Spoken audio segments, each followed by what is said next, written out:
Saludos, soy Eddie Jerónimo, estudiante de Derecho en la Universidad Abierta para Adultos. En esta ocasión le traigo un video en el cual presento una síntesis hecha sobre las unidades y temas contenidos del material didáctico de la materia Derecho Civil 2, de la cual la facilitadora es la licenciada Angelina González Peña. La unidad 1, hablando en términos de contenido, trata del contrato de compra y venta y el de permuta. En la unidad 2 hablaremos del contrato de arrendamiento y del contrato de empresa en la construcción. En la unidad 3, contrato de mandato y el préstamo. En la 4, el contrato de depósito, el secuestro y la transacción. La unidad 5 trata sobre las garantías y las fianzas. En la 6 veremos las prendas, la anticresis y el derecho de retención. En la 7, los privilegios y las hipotecas. Y en la unidad 8 se contemplan la publicidad de las hipotecas y de los derechos de privilegios. Empezando por la unidad 1, hay que mencionar que el contrato es un acuerdo pactado entre dos partes en la cual se crea un derecho, modifica o extingue y es irrevocable a no ser que sea por mutuo consentimiento de las partes. El contrato de compraventa consiste en el cual un acuerdo entre partes en la que una le cede una cosa a otra a cambio de un precio. Los tipos de contratos de compraventa pueden distinguirse la que se hace pura y simple, pero también existe la venta condicional de muebles e inmuebles, los cuales estos dos últimos son regidos por leyes especiales y el comercio y la ley del comercio que existente. Los vicios en los contratos de compra y venta están regulados por el artículo 1117 del Código Civil Dominicano, que dispone que cuando un contrato tiene vicio es anulable o se puede rescindir de él. Esto no quiere decir que sea nulo, sino que sí se puede anular. Estos vicios que establece ese artículo son la violencia, el dolo o engaño, el error y la lesión, que es un excedente de 7/12 del precio. Quiere decir que la lesión se puede justificar en el precio. La venta debe ser lícita para que sea válida. Todo lo que está en el comercio se puede vender, aunque hay cosas que no pueden ser vendidas y hay personas que no tienen calidad para vender, como los jueces, la gente que trabaja en el sistema legal, cuando tienen bienes que han sido objeto de una litigio deben ser puestos en libre subasta. El objeto de ser cierto, por ejemplo, se le da al precio, que es el objeto del comprador. Las obligaciones entre el vendedor y el comprador son mutuas, se contraen recíprocamente. Las principales obligaciones del vendedor son entregar la cosa, garantizarla frente a los vicios ocultos y contra la evasión, o sea, el despojo. Las obligaciones del comprador son pagar el precio y recibir la cosa. La formación del contrato de compra-venta no requiere un documento, no requiere que sea hecho bajo acto privado o un acto legal, pero es recomendable que se haga bajo un acto jurídico para conservar la prueba. Así se garantiza el privilegio de la cosa. La promesa de venta, según el Código Civil Dominicano, vale venta, siendo que se haya pactado en cuanto a la cosa y el precio. Los contratos de permuta son similares al contrato de compra y venta, salvo que aquí no hay un precio, sino que se cambia una cosa por otra. El vicio de lesión no es propio de este contrato de la permuta. Eso lo distingue del contrato de compra y venta. Hablando de la unidad 2, Aquí se ven el contrato de arrendamiento y el contrato de empresa en la construcción.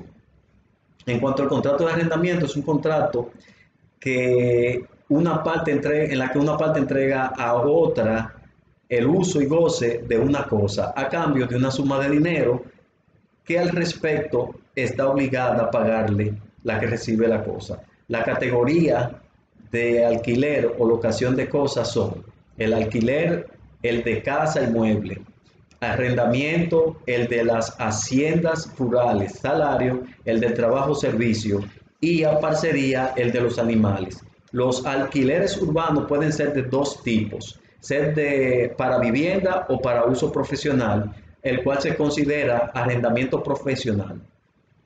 El contrato de arrendamiento recae sobre derechos personales. No transmiten el derecho de propiedad de la cosa arrendada y no puede ser objeto de hipoteca. En el caso de que el arrendador venda la cosa, entonces el contrato sigue al inmueble y sigue la relación entre el inquilino y el nuevo propietario. El inquilino tiene derecho a subarrendar y ceder el arrendamiento a otros si esto no ha sido acordado en el contrato de alquiler o arrendamiento. Las tres obligaciones principales que se pueden identificar claramente del arrendador son entregar al arrendatario las cosas arrendadas, conservarla en estado de servir para el uso para que ha sido alquilada, permitir al arrendamiento el disfrute pacífico por el tiempo del arrendamiento. Las principales obligaciones del inquilino o arrendatario son usar la cosa arrendada como buen padre de familia, eso quiere decir cuidarla, conservarla, y con arreglo al destino para la que ha sido dada por el contrato, y pagar el precio del arrendamiento en los plazos acordados. La finalización del contrato de arrendamiento, se puede decir que la parte pueden,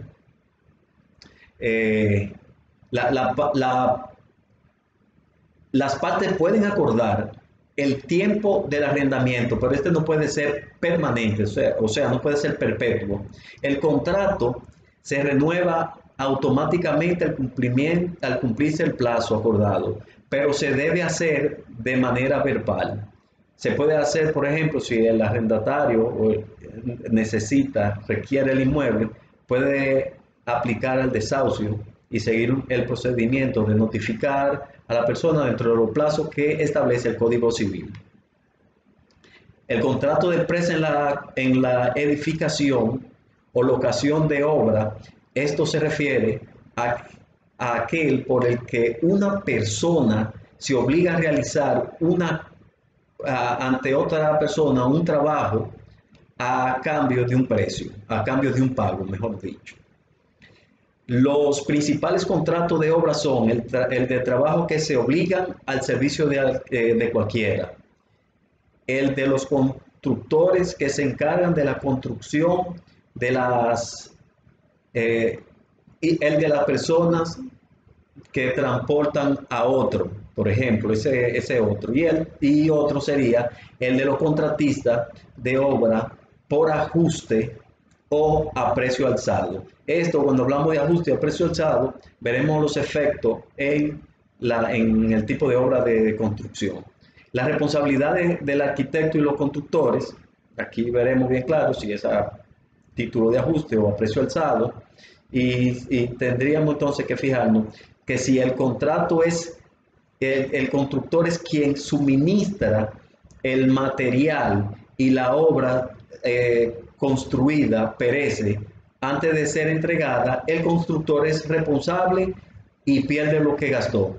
En cambio, con respecto a la prescripción de la acción en responsabilidad civil, si el edificio construido a precio alzado pereciese por vicio en la construcción o del terreno, o sea, vicio del terreno, entonces la responsabilidad civil del arquitecto y el contratista es por 10 años. En cambio, cuando la obra ha sido por ajuste, el tiempo se reduce a 5. Hablemos ahora del contrato de mandato, contrato de préstamo. Estos dos contratos. El mandato es un contrato mediante el cual una persona mandante otorga poder a otra mandatario para que la represente a realizar algo por él y en su nombre. No se puede confundir mandato con poder que se le da a una persona para que le haga una diligencia a uno, en el cual igual se le da un poder notarial y una cosa. Pero cuando se habla de mandato es una relación contractual para hacer una gestión. La naturaleza del mandato no es de tipo onerosa, a no ser que se establezca lo contrario entre la parte. Esto quiere decir que aunque el contrato es de naturaleza que no implica un pago, esto no quiere decir que no se establezca el pago en el contrato. La gestión del mandatario puede ser a cambio de una remuneración o pago, como se ha dicho, pero no es un requisito. En cuanto a la forma de este contrato, la ley no exige que el mandato se haga por escrito, puede ser verbal. Sin embargo, como se va a referir en varias ocasiones, es preferible que los contratos se hagan de manera escrita y cuando tenga que dársele publicidad se le den. Los tipos de contratos de mandato pueden ser especiales cuando es para un negocio o para ciertos negocios solamente, y generales cuando el mandatario se encargará de todos los negocios del mandante. Las obligaciones en el contrato de mandato, se puede decir que el mandatario está obligado solo a lo convenido en el contrato y lo que establece la ley. Como por ejemplo, tiene responsabilidad ante el dolo, las faltas que cometiera durante su gestión, también a rendir cuenta al finalizar la gestión que le fue encomendada. El mandante está obligado a ejecutar los compromisos contraídos por el mandatario, pagar al mandatario la remuneración convenida en el contrato, reembolsar a este la suma que hubiera invertido y los gastos para la ejecución del mandato. La extinción del mandato, de la extinción de este contrato se da por revocación del mandatario, su renuncia por la muerte o por la interdicción o la insolvencia del mandante o del mandatario. El mandante puede revocar de manera unilateral el mandato cuando lo considere oportuno. Esta revocación la puede hacer de manera expresa o tácita. El contrato de préstamo es otro que compete a esta unidad. Es un contrato mediante el cual una persona cede a otra una cosa para el uso o consumo. El préstamo se caracteriza por ser un contrato real, es inalámbrico, imperfecto, a título gratuito, puede recaer sobre cosas fungibles o no fungibles. Los tipos de préstamos, se pueden decir que hay préstamos a uso o comodato y préstamos de consumo. Las obligaciones contraídas en el préstamo, se puede pensar que el que toma prestado debe cuidar la cosa como buen padre de familia, hacer uso de esta según la naturaleza de esta o por lo acordado en un contrato. Debe devolver la cosa tomada prestada en el tiempo acordado y en el estado en que se encuentra. El prestador no puede retirar la cosa prestada hasta que haya expirado el término convenido. El prestador debe también explicar y dar las instrucciones al prestatario acerca de la forma en que se usa la cosa que se ha prestado. El contrato o uso comodato no se extingue por la muerte. Este se extingue por el pago, la nulidad, prescripción, condición, resolución y otras. Las sociedades, que también la vamos a comprender en este capítulo, es un contrato por el cual dos o más partes conviene poner cosas en común con el objeto de partir beneficio que pueda resultar de la inversión que han hecho. La clase de sociedad civiles tenemos las universales y las particulares. Los aportes a la sociedad pueden ser dinero, bienes o obra, o sea, acciones, cosas que se hagan. La forma de determinar, la forma de determinar la sociedad se, se puede contemplar que se termina por expiración del tiempo pactado, por haberse extinguido la cosa, objeto de la sociedad, o por haberse culminado la negociación, por la muerte de alguno de los socios, por haberse declarado interdicto alguno de los asociados, por la insolvencia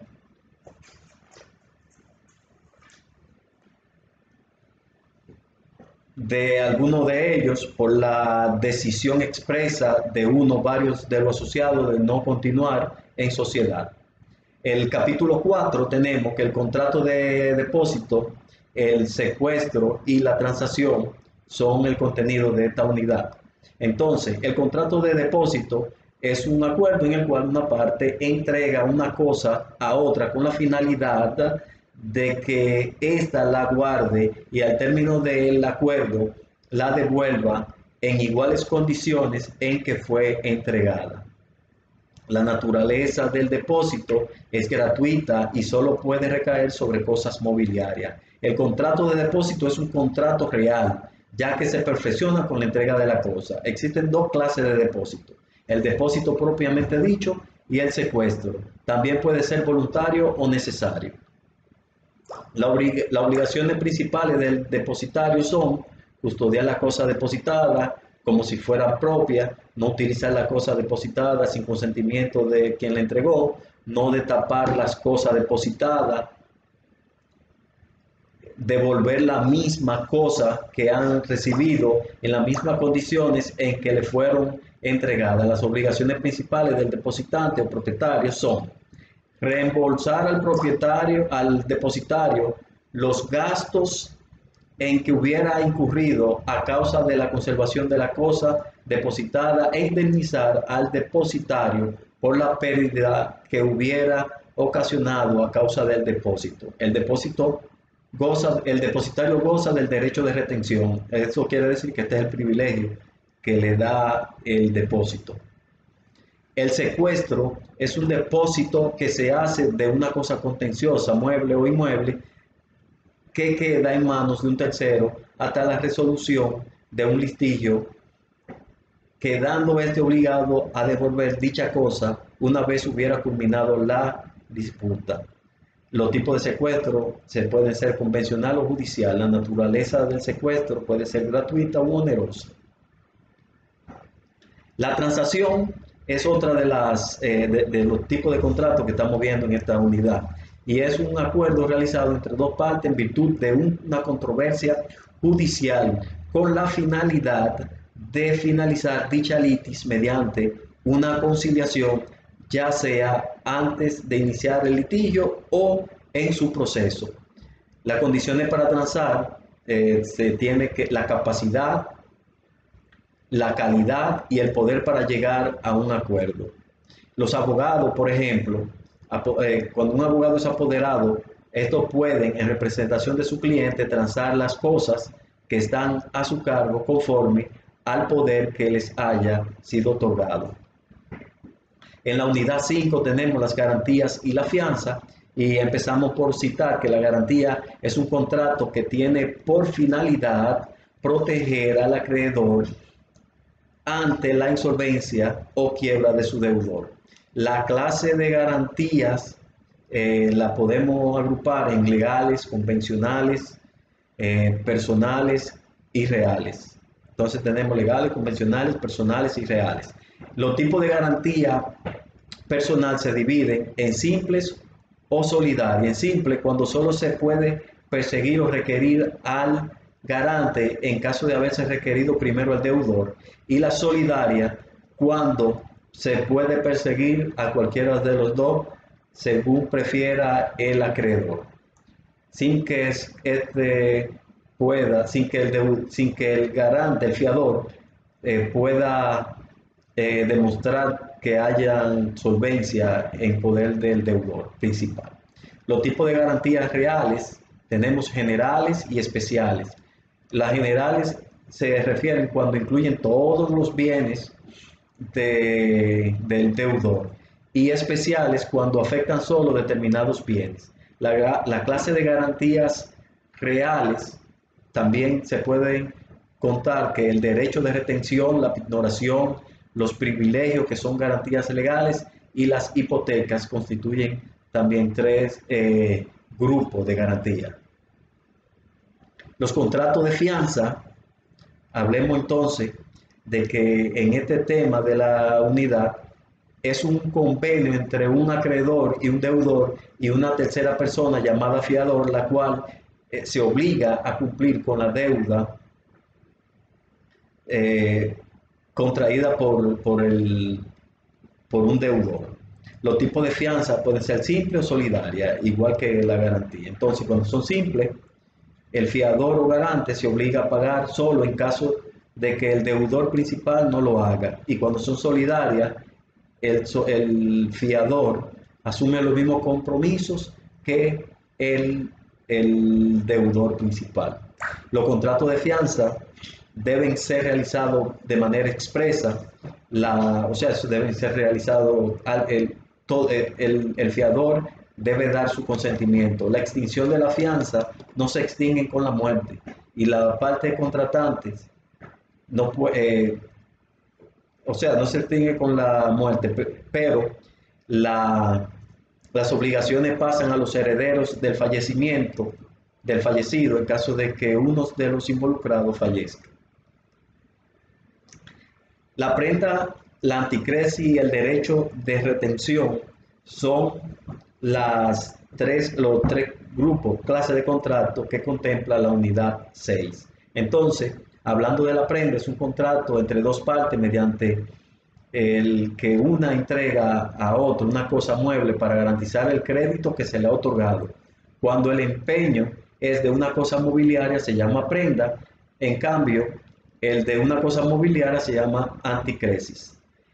Hay varios tipos de contratos de prenda, pero solo veremos la prenda con desapoderamiento establecida en el Código Civil y no la comprendida en la Ley 6186 de Fomento Agrícola, la del Código de Comercio y la de la Ley número 387 sobre casa de empeño. La formación del contrato de prenda tiene su característica y se puede ver que el contrato de prenda puede ser redactado por acto auténtico, por acto bajo firma privada. Además, dicho documento debe ser registrado ante el juzgado de paz. La característica del contrato de prenda es que cae dentro de los contratos reales, es de carácter mobiliario, es un crédito privilegiado y es indivisible. La anticresis es un tipo de empeño que recae sobre bienes inmuebles, lo cual lo difiere de la prenda. En este contrato, el acreedor toma posesión de un inmueble propiedad del deudor y adquiere el derecho a percibir frutos de este con obligación de abonarlos a los intereses, luego al capital. La anticresis da derecho de preferencia al acreedor, pero no le da la propiedad del inmueble afectado. La obligación del acreedor en la anticresis es realizar el mantenimiento y reparaciones necesarias del inmueble sujeto a la anticresis, así como pagar los impuestos y la carga que afecten dicho inmueble. El derecho de retención, que es otro más de los contratos vistos en esta unidad 6, es una facultad legal o garantía que posee un acreedor de negar hacia devolver una cosa mueble perteneciente a su deudor y que tiene en su poder hasta tanto no le sea saldada una deuda. Este es una garantía legal permitida en ciertos casos. La característica del derecho de retención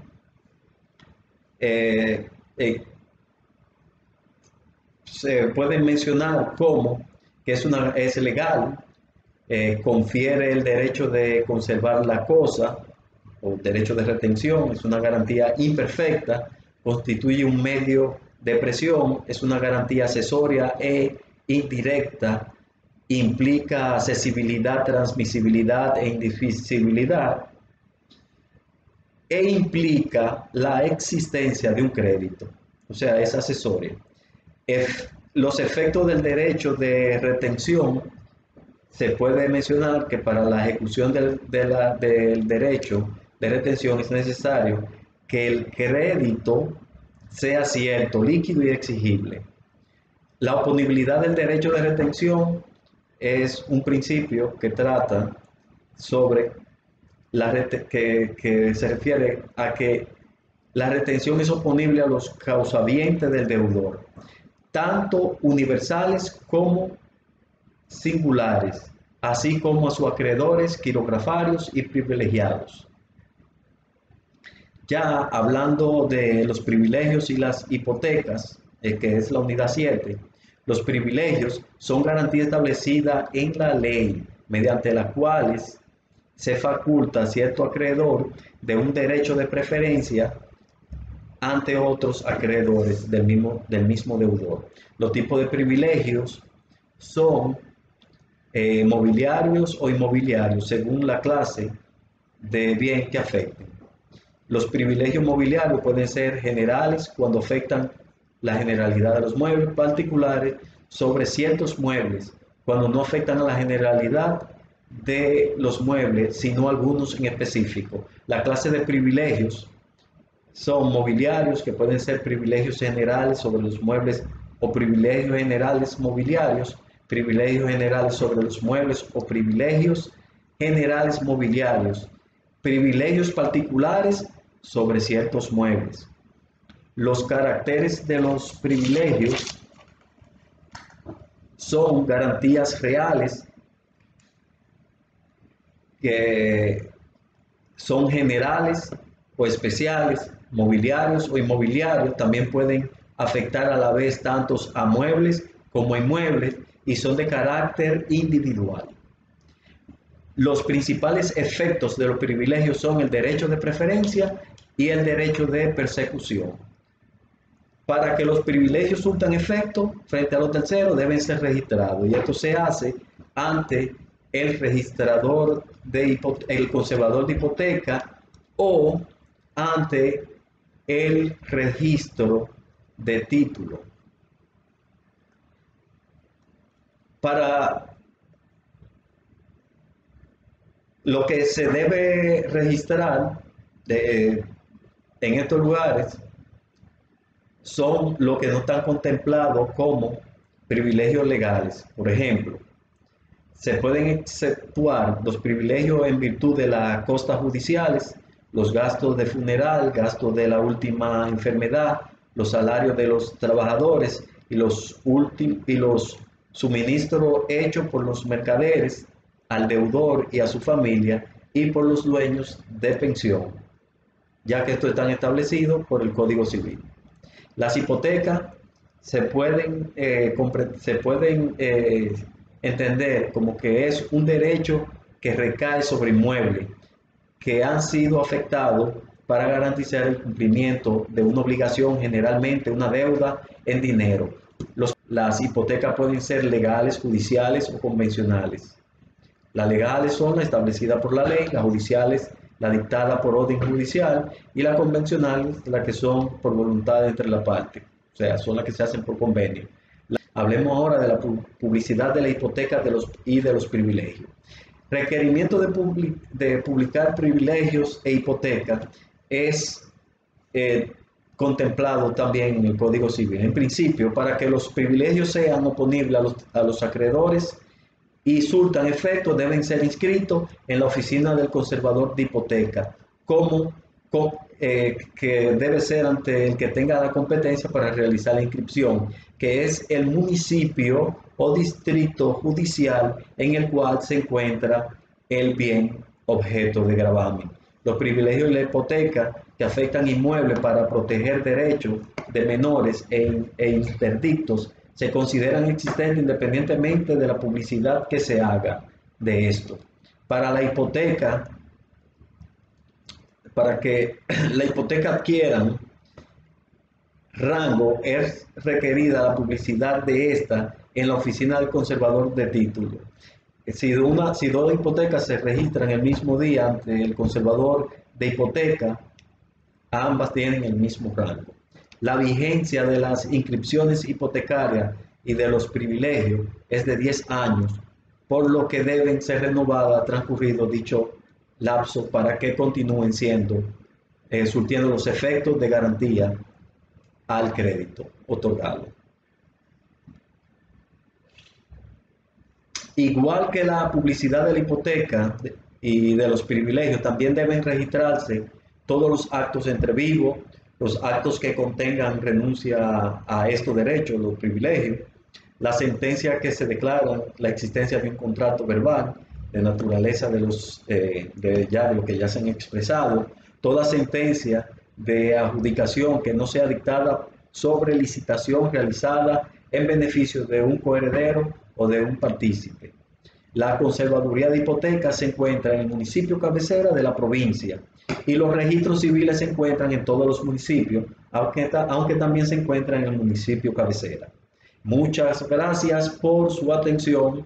Espero que esta presentación le haya surtido, le haya dado alguna información útil y que tenga un efecto positivo. Se despide de ustedes, Eddie Jerónimo Soto. Hasta la próxima. Chao.